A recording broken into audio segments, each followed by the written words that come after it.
تو چنانچہ پھر اچانک ایک اس طرح حملہ ان لوگوں نے کیا، اور وہ حملہ اتنا اچانک تھا کہ وہ لوگ مدافعت نہیں کر سکے، بے ترتیبی سے مدافعت کی اور اس میں کامیاب نہیں ہوئے۔ تو عبداللہ بن زبیر کے جتنے حامی تھے وہاں پہ، اس جنگ کو مرج راحت کی جنگ کہا جاتا ہے۔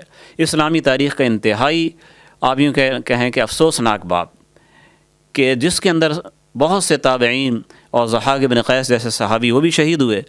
حضرت نعمان بن بشیر رضی اللہ تعالیٰ عنہ جو عبداللہ بن زبیر کے وفادار تھے اور حمص کے گورنر تھے، اور یہ حضرت عبداللہ بن زبیر کے ساتھ ان کی ایک خاص تعلق ہے کہ سن 1 ہجری میں مہاجروں میں سب سے پہلی اولاد عبداللہ بن زبیر تھے، اور انصار میں سب سے پہلے بچے نعمان بن بشیر تھے۔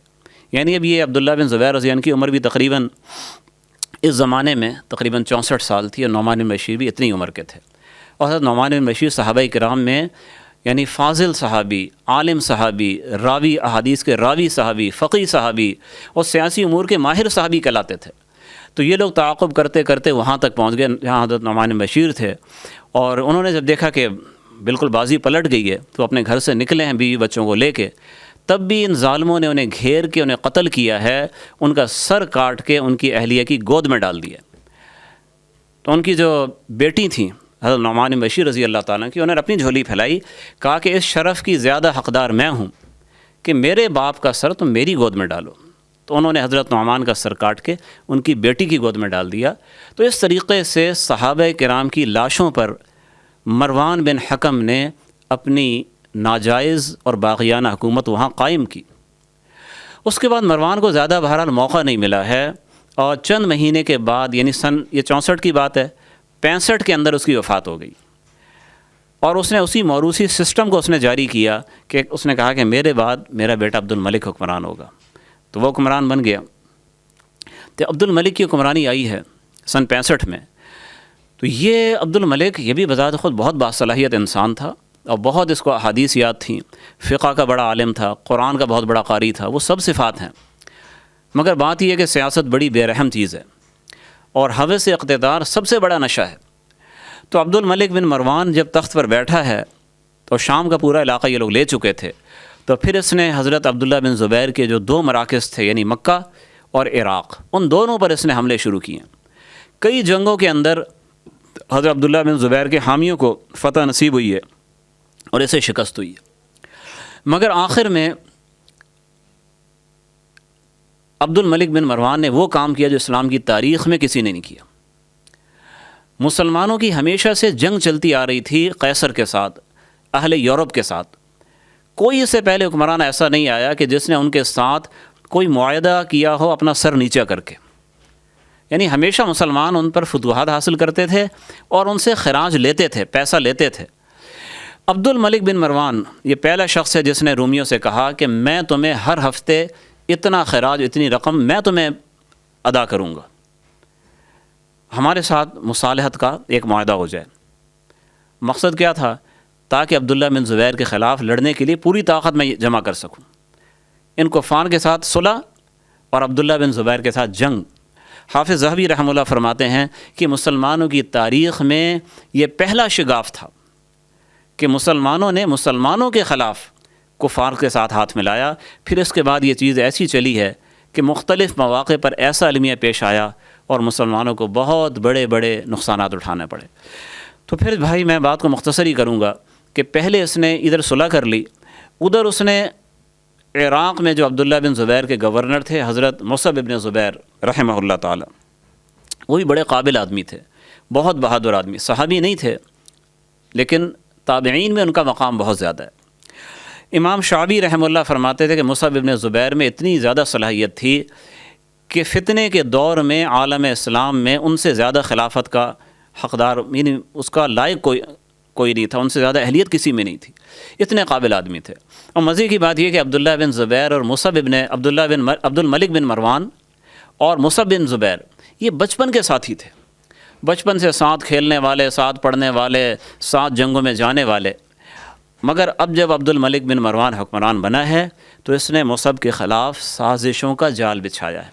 سازشیں، عراق کے بڑے بڑے عمراء کو، فوج کے سپہ سالاروں کو بڑی بڑی رقوم دے کے خریدا گیا ہے، ان کو غدار بنایا گیا ہے حضرت مصعب بن زبیر رحمہ اللہ کے خلاف۔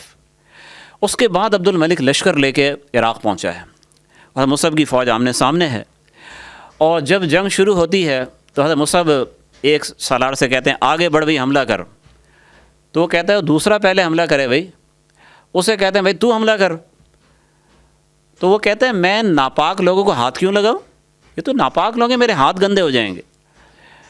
تو حضرت مصعب سمجھ گئے کہ غداری ہو چکی ہے، تو وہ خود میدان جنگ میں اترے ہیں، اور انہوں نے اترنے سے پہلے اپنے ایک ساتھی سے کہا، حضرت مغیرہ ابن شعبہ رضی اللہ تعالیٰ عنہ کے بیٹے ان کے ساتھ تھے، تو ان سے کہا مجھے ذرا بتانا حضرت حسین رضی اللہ تعالیٰ عنہ نے شہید وہ کس طرح شہید ہوئے تھے، مجھے تو کربلا کا واقعہ تو سنا مجھے۔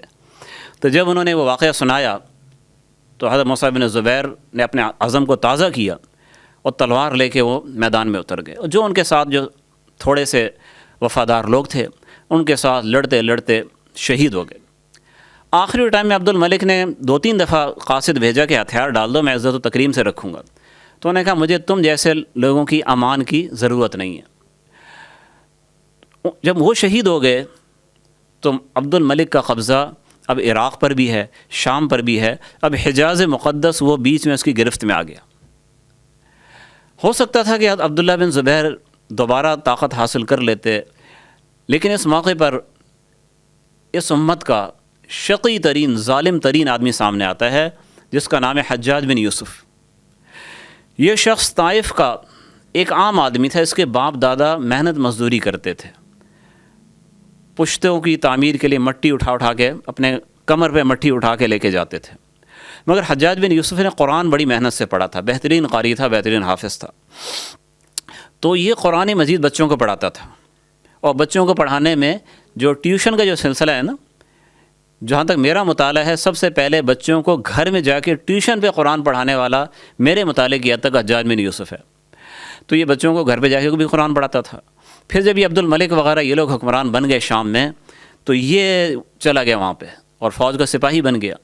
تو عبد الملک نے اس کو ایک کام دیا کہ جب لشکر چلا کرے نا تو تم کھڑے ہو کے اس طرح گھوما کرو، چلو بھائی تیار ہو جاؤ، چلنے کا ٹائم ہو گیا ہے، اٹھو اٹھو خیمے اٹھاؤ، سامان باندھو، چلنے کا ٹائم ہو گیا۔ یہ اس کا کام تھا۔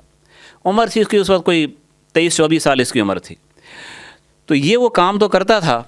ایک دن اس نے عجیب کام کیا کہ بڑے بڑے دمشق کے عمراء شام کے وہ خیمہ لگا کے بیٹھے تھے، یہ آواز لگا رہے چلو بھائی چلو چلنے کا ٹائم ہو گیا۔ وہ لوگ کھانا کھا رہے تھے، انہوں نے کہا چلو کھانے سے فارغ ہو جائیں۔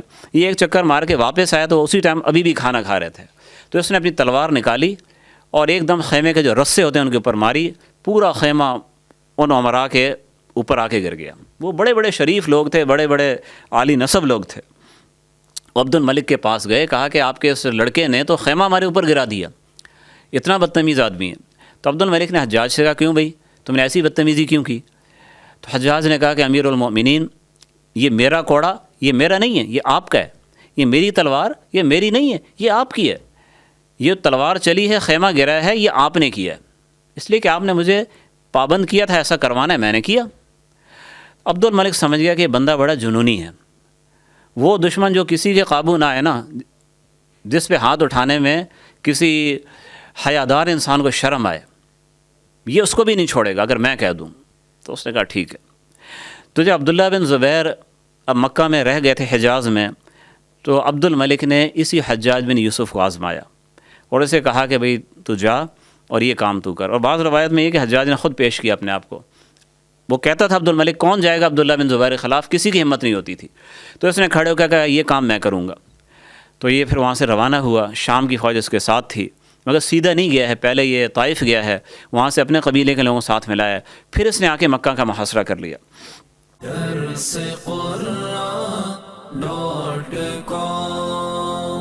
www.darsequran.com